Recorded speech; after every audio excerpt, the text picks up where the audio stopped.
pioneers. We were unique. We were restless pursuers of our dreams.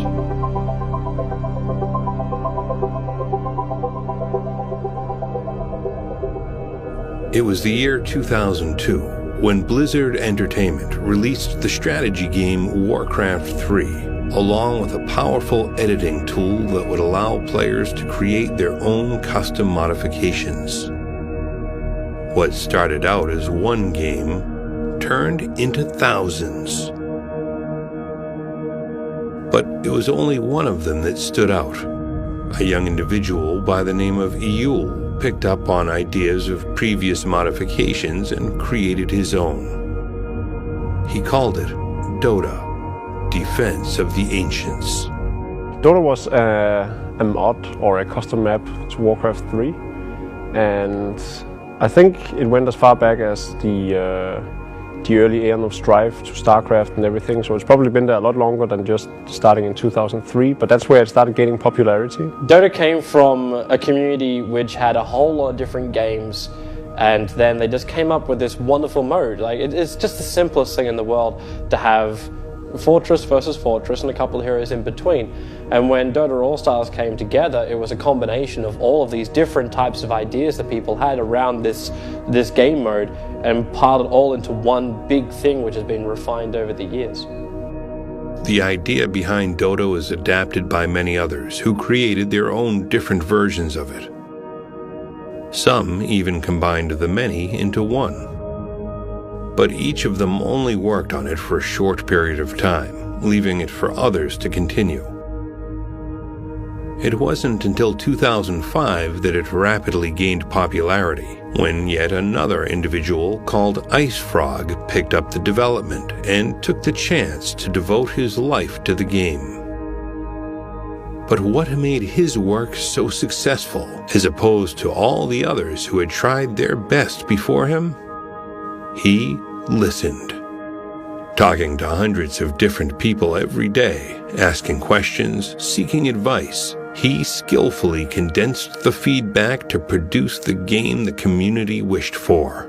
The one outstanding feature Dota has is the fact that there's one guy working on it who's in very close contact with especially the professional scene, but also has an entire team of beta testers, Ice Frog. And he's always monitored the competitive scene, especially very closely to find out what works, what doesn't work, and he continuously released these new updates that make sure that the game is balanced, the game is fun, the meta game develops and everything. And I think that's a big integral part of why this game is so much more successful than a lot of other games, even though there was technically no developer behind it for the longest time, only for the past 4 years or so. And he still managed to get a bigger player base than most other titles. While the community around Dota grew into the millions worldwide, its commercial success remained in the dark. The hard evidence that these player numbers existed was missing.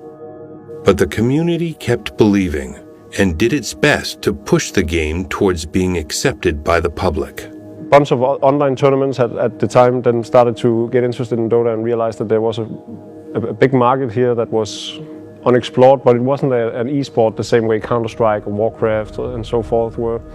During Dota 1 days for tournaments, they were very, very sporadic. I think the only consistent thing that was out there was Farm for Fame and the Dota League. But that was all European Dota.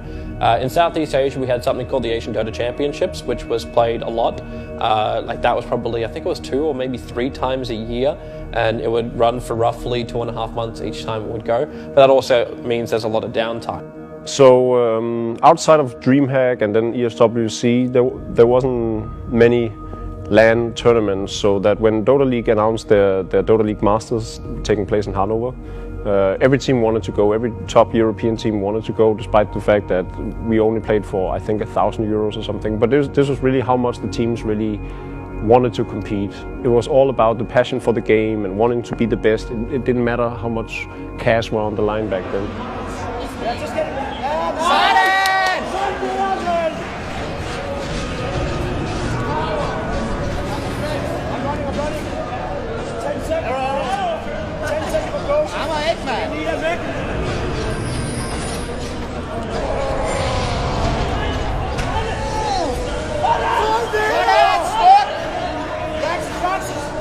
So I think the true juggernauts of that time, King Surf International, SK Gaming, MYM, and so forth were there. There were teams from the Czech Republic, and we had teams from France and everything. There was teams from all over Europe, and it had the very best teams of Europe as well. Just playing for, 1,000 for first place that I believe went to King Surf International.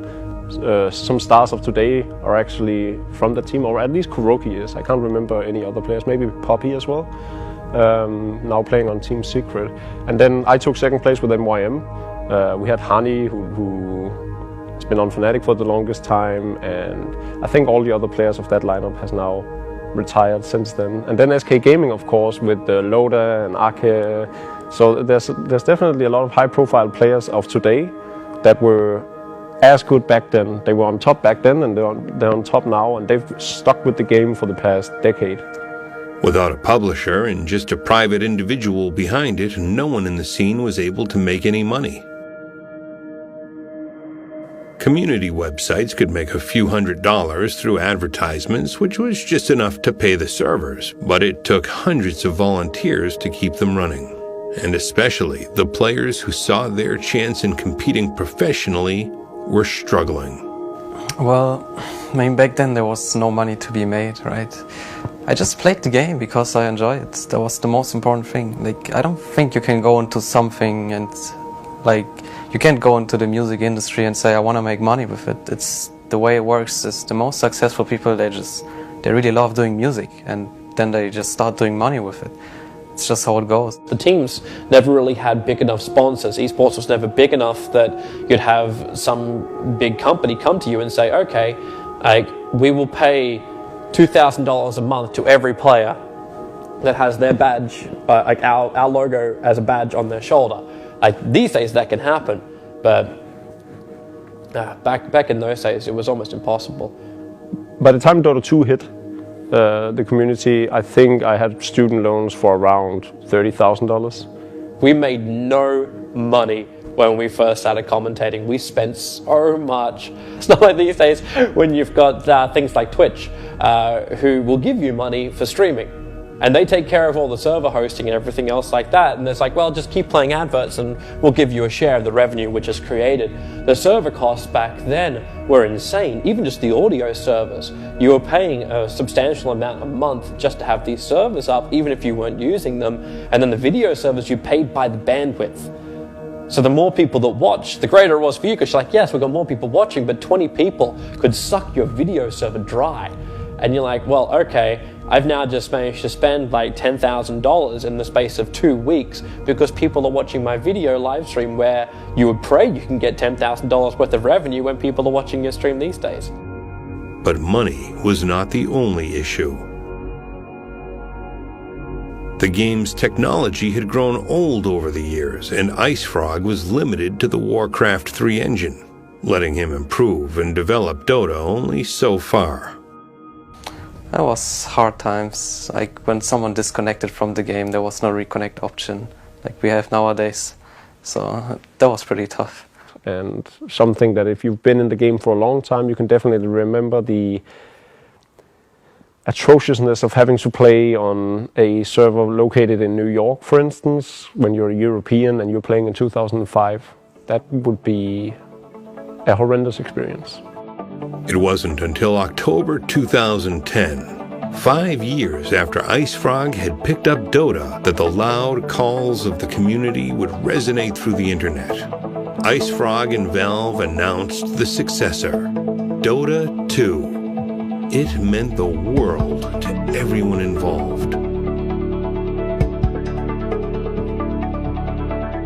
I think the most important change that Dota 2 brought with it was the recognition and acceptance outside of what Valve was doing. So suddenly you have all these esports organizations who want to pick you up. There's tons of sponsors with a keen interest in the game, just because of the sheer publicity and the fact that Valve, one of the biggest publishers in the world, suddenly is developing the game and everything. So everyone was jumping on the Dota train.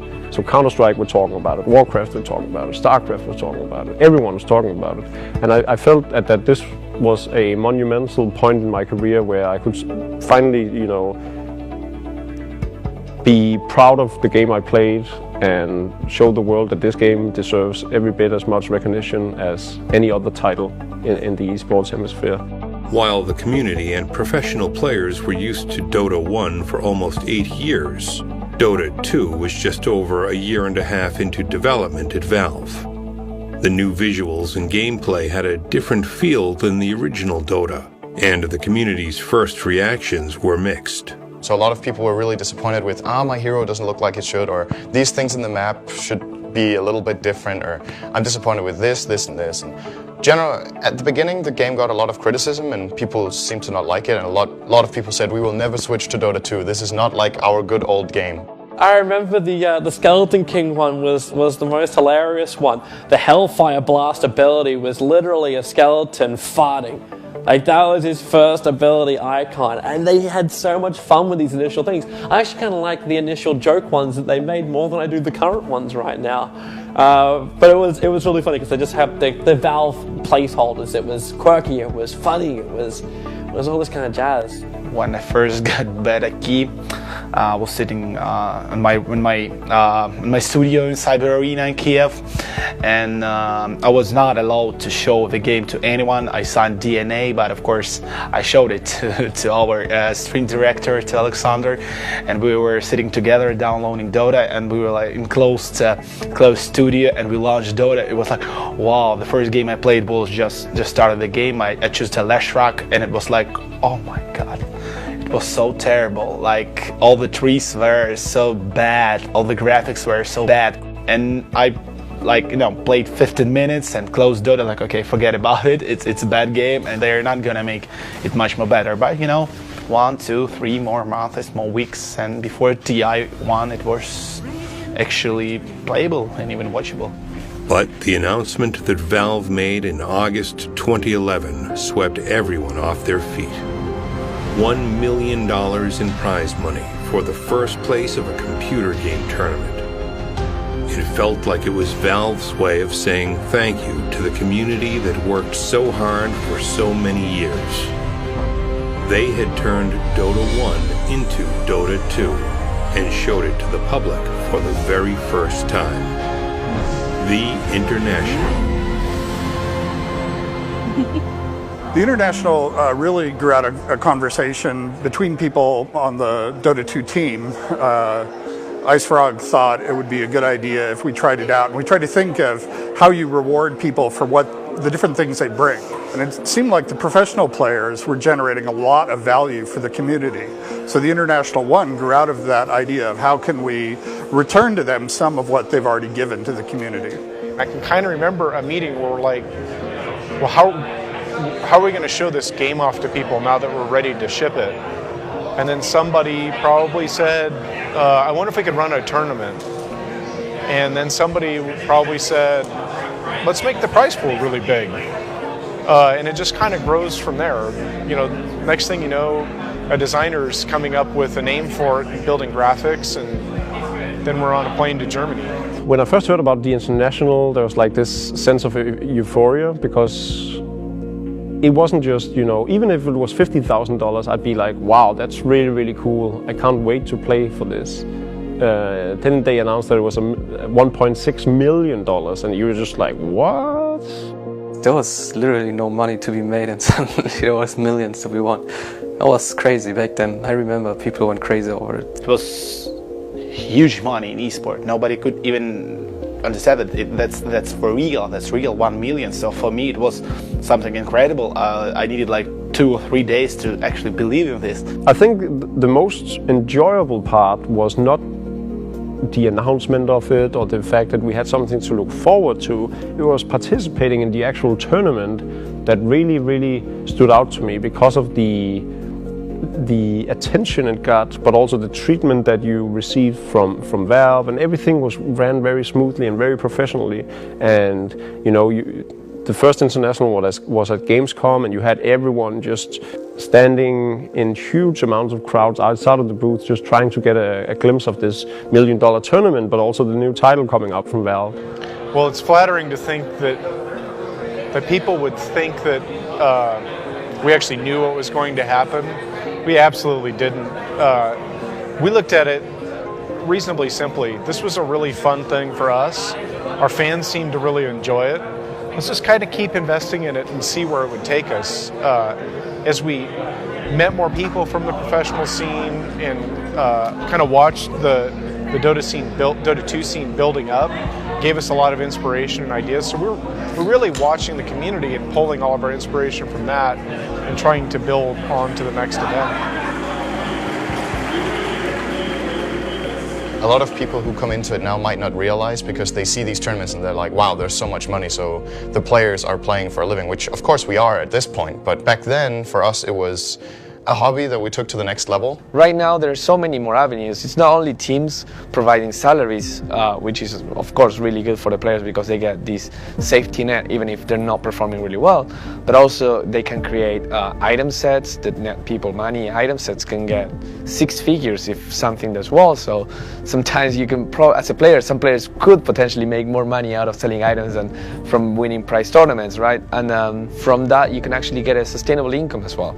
Dota started as an idea, a custom idea, which developed into a community, which then developed into a competitive community, which has now developed into an industry. Nowadays, you can actually make a living out of it. Player, organizer, whoever you are, if you want to be part of esports, if you're ambitious, you can actually make a living out of it nowadays. So it's definitely a success.